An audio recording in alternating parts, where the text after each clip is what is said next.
relevância para o senhor, a sua opinião pessoal, sobre um movimento, um trabalho como que foi feito aqui, de um congresso do nível da Aleph?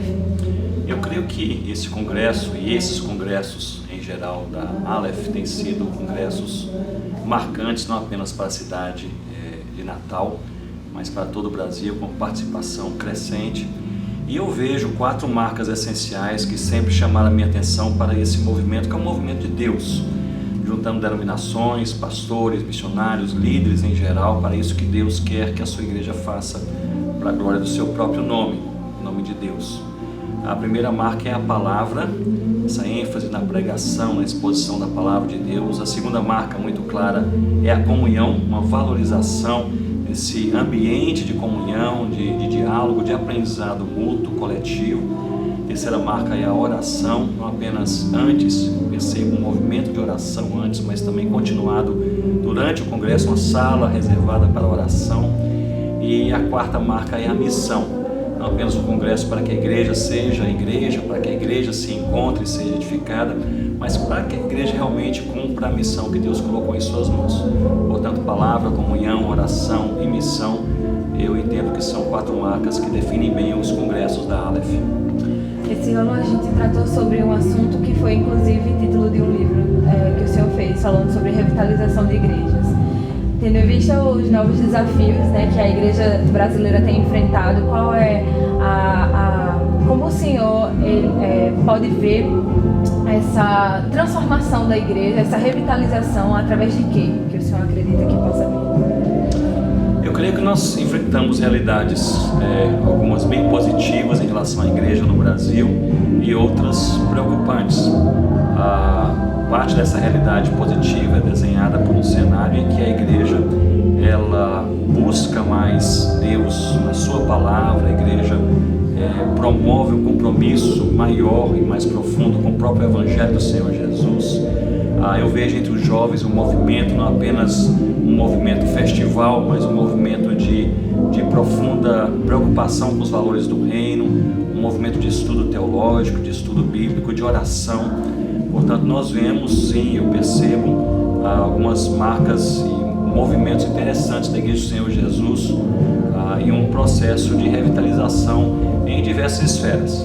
Mas há também motivos de preocupação, pois a igreja ela prega aquilo que ela crê, e muitas vezes a igreja crê mal, porque a igreja ela não se orienta pela palavra de Deus, mas sim pelos seus próprios méritos ou pelos seus próprios alvos, substituindo a fidelidade às Escrituras por números, resultados rápidos. Uma igrejas em que muitas vezes um ajuntamento informal e festivo na igreja enche o templo, mas no culto de doutrina 20, 25 pessoas apenas participam.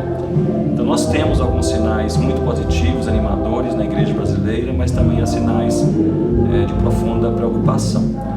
No meio de tudo isso nós dependemos de Deus, Ele é o Senhor da igreja, Ele sabe o que faz, como faz, e o Senhor tem promovido momentos como este, em que juntos nós aprendemos mais com Cristo, na palavra, uns com os outros, e nos encantamos mais também com a verdade do Evangelho. Talvez seja este um desafio e também um dos desejos de Deus para a nossa geração, que nós possamos nos reencantar com Cristo, com a sua palavra, nos reencantar com a comunhão, com a oração, com essas marcas de uma igreja verdadeiramente bíblica e saudável.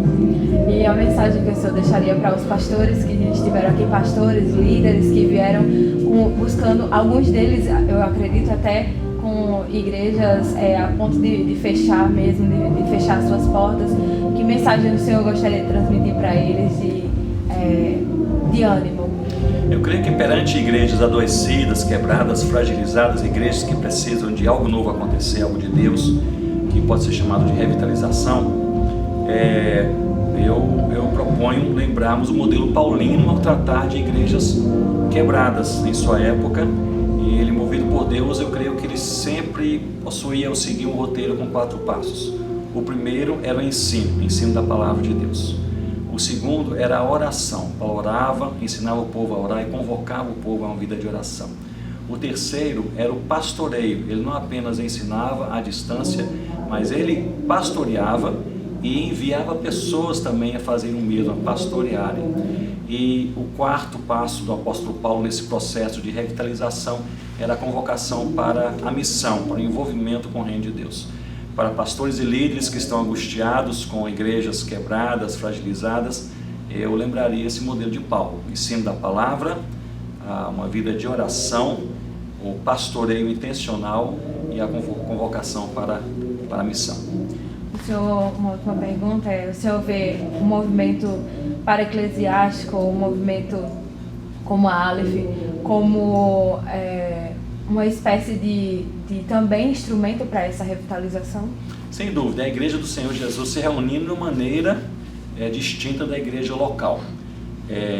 Até mesmo eu acho que a gente poderia nem utilizar a palavra para-eclesiástico, dando a ideia de ser ao lado da igreja, mas é a igreja. Todos nós, salvos do Senhor Jesus, somos a igreja de Cristo. Essa igreja se organiza em igrejas locais, que se juntam e se organizam em denominações, que algumas possuem alguma orientação específica e outras uma orientação também diferente, mas todos os salvos em Cristo fazem parte da igreja do Senhor Jesus. Esse ajuntamento, diferente do ajuntamento da igreja local, tem um sabor todo especial, que são esses congressos, essas reuniões, até mesmo quando nós, muitas vezes missionários ou líderes, nos reunimos com missionários e líderes de uma outra organização, de uma outra denominação, como nós partilhamos, e no final do dia, no final da conversa, quase sempre concluímos a mesma coisa: é a bondade de Deus sobre cada um de nós. Eu creio que é isso, o Senhor Jesus nos chamando para nós nos reencantarmos mais com Cristo.